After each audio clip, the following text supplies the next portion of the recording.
구단 코릴을 팔 것 같냐고요? 첼시에서 코릴은 센터백 중에서 가장 늦게 팔리는 매물이 될 가능성이 높아요. 코릴 팔 바엔 딴 애 팔고 얘 팔 바엔 쟤 팔고 이런 식으로 갈 거야. 현 기량이 아무리 안 좋아도 시장에서 받는 가치가 높은 만큼 포텐이 높고 유스라서 그래요. 희귀한 유형이라서 더욱더 잡으려고 할 겁니다.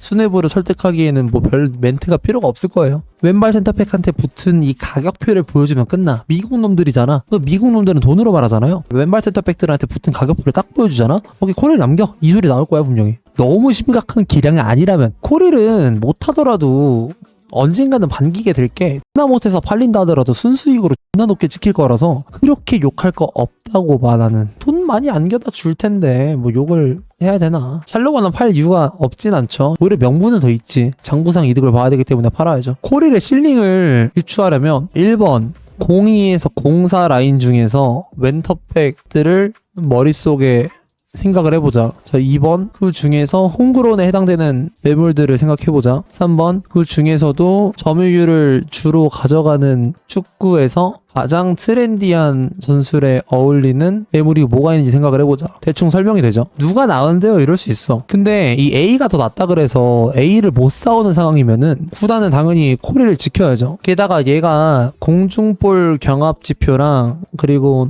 롱패스랑 숏패스 빌드업, 아이솔 플러스 전진 이쪽하고 볼은 반면에서 지표가 진짜 좋은 편에 속했어요. 이게 한 2년째 그랬나? 어쨌든 그래가지고 그래서 더욱더 가치가 올라간 거지. 그러니까 여기서 뭐 홈그로는 별로 안 중요하니까 이건 뺀다고 치자. 그럼 이거 두 가지만 생각을 해봤을 때 지금 그바르디올 얘기하셨죠? 그바르디올 사올 수 있어? 못 사오잖아. 아니 또 생각을 해봤을 때 브랜스웨이트 생각할 수 있지? 브랜스웨이트가 높은 점유율을 가져가는 트렌디한 전술에 맞을 수 있을까라는 확신이 들어?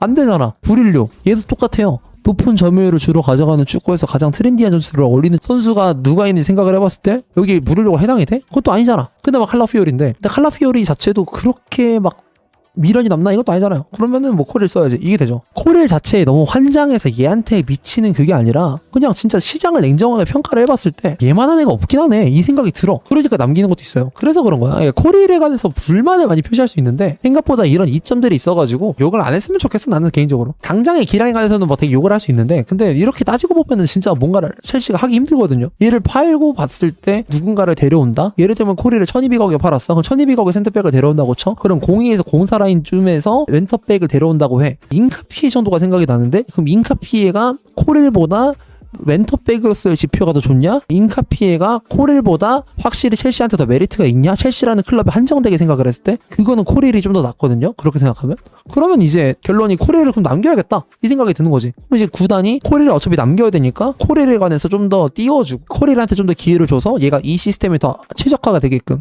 그리고 기량이 더 성장이 되게끔 얘가 주전 코어 뎁스로 성장을 하게끔 이런 식으로 기회를 주게 되니까 이런 식으로 굴러가는 거지. 굳이 02에서 04가 아닌 왼터백을 고를 수도 있긴 한데 근데 또 그러기에는 02에서 04인 애를 팔아가지고 굳이 나이가 더 많은 센터백을 사와서 하자니 수지타산이 조금 안 맞는 면이 있지. 그러니까 얘가 02에서 04니까 얘를 키워볼 이유가 충분히 있는 거죠. 30대에 육박한 애가 아니더라도 뭐 24, 25 이 정도 매물도 좋을 수 있긴 하지만 걔를 키워볼 바에는 어차피 유스 출신인데 얘를 그냥 키워가지고 유스의 실적을 올리는 것도 좋을 거고 코릴이 가장 사업적인 관점에서 가져올 수 있는 이득이 가장 많아. 그래서 얘를 남기는 거야. 그러니까 얘가 지금 실력이 좋다라고 말을 못해. 나도 내가 코릴 되게 좋아하긴 하는데 얘는 충분히 욕을 먹을만 하지만 얘를 판다고 했을 때 생각보다 얘가 지닌 가치가 되게 많아가지고 나도 그래서 그나마 데려온다면은 왼발 중에서 인카피에나 아니면 저 커트라인에 살짝 깨지긴 하지만 이나시우가 생각이 날 텐데 근데 인카피에는 왼터백으로서의 지표가 코릴만큼 많지는 않고 이나시우 같은 경우에는 아직 빅리그 검증이 안 됐고 그래서 지난 시즌에 칼라피오리가 그나마 데려왔을 때 이 정도면 그게 괜찮겠네 싶긴 했지만 첼시는 이미 코릴을 보유하고 있으니까 간절하지 않았겠죠. 사업적인 관점에서 보면은 코릴은 사업가들이 정말 좋아할 수밖에 없는 구성이긴 해. 왜냐면 얘는 매몰 비용이 없으니까 데리고 있을 때 그 부담도 없거든요. 그러니까 바디아시를 못하면은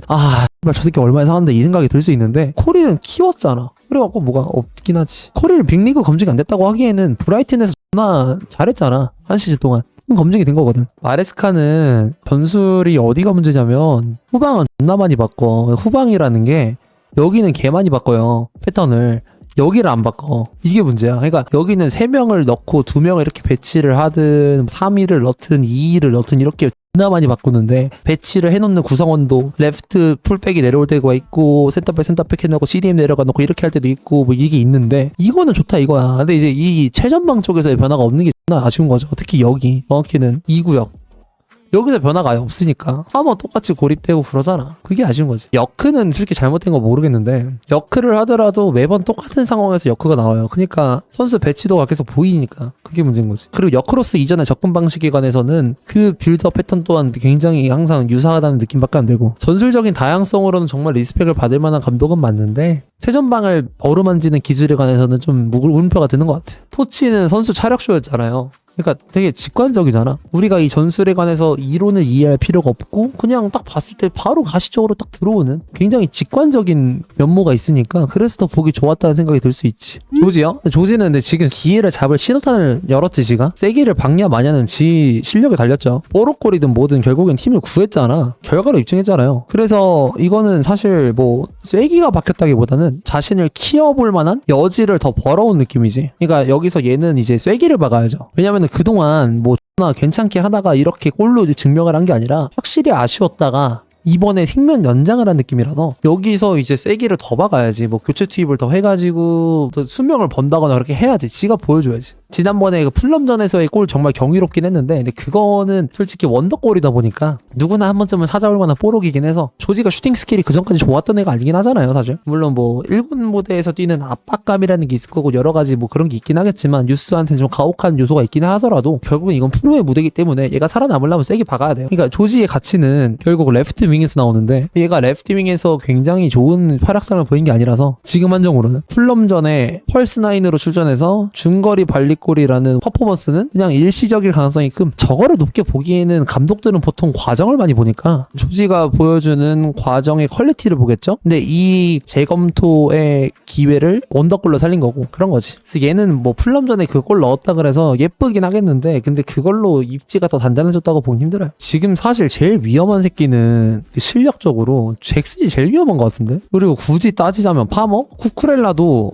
퍼포먼스 아쉽긴 한데 최근엔. 근데 얘는 일시적이잖아 아직까지는 일시적으로 보여서 큰 걱정 안 되고 파머도 그동안 보여준 게 워낙 세서 걱정이 덜 되는데 잭슨은 가능성 도루로 좋게 평가받던 애가 이래버리니까 부진의 농도가 달라 보여. 귀스토는 걱정 안 돼요. 귀스토는 생각보다 잘 해내고 있어서 과부하 오는 게 정상. 진짜 진리대로 말하지만 얘는 진짜 이거 회로 꼬인다니까요. 시키는 게 남았는데 무슨 왼쪽 보냈다가 오른쪽 보냈다가 중앙 보냈다가 연병을 이게 지난 시즌 개 잘한 건 맞는데 이번 시즌 이거 회로 꼬인 거 치고는 그나마 괜찮은 거야. 풀럼전은 결과적으로 리셋 빠지고 나서 귀스토 들어갔을 때 훨씬 나았잖아요. 경기력 자체가. 귀스토는 얘는 진짜 어리니까 많이 봐줄 만해. 욕할 거면 잭슨이나 저쪽 욕해야지. 근데 귀스토 킥 퀄리티가 진짜 개별로긴 해. 실망스러워. 크로스가 그나마 봐줄 만하고 킥이랑 슛은 진짜 패고 싶어요. 그냥 귀스토는 하프라인만 안 넘으면 돼. 하프라인 안 넘으면 예뻐요. 하프라인 넘으면 진짜 개열받아요. 하프라인만 안 넘으면 돼. 귀스토는 그래도 경험치 많이 흡수하고 있을 거야. 지난 시즌에도 확실히 빨리 성장했잖아요. 쟤 가지고는 뭐라 하지 말자. 이제 씹새끼가 누울 동안 버텨줬잖아. 양발잡이도 아닌데 레프트 윙백 경험도 적은데 마레스카가 계속해서 CDM에다가 베잘라로도 썼다가 라이트 윙백 썼다가 레프트 윙백 썼다가 등등등등으로 가고 있죠. 과거가 어떻게 한 걸려 씨. 아 그리고 얘 윙도 봤어요. 레프트 미드필더도 봤어요. 이 새끼 442에서 한번 레프트 윙 봤었다. 람으로 키울라나 봐. 얘한테 뭐 하는 짓이냐 저게.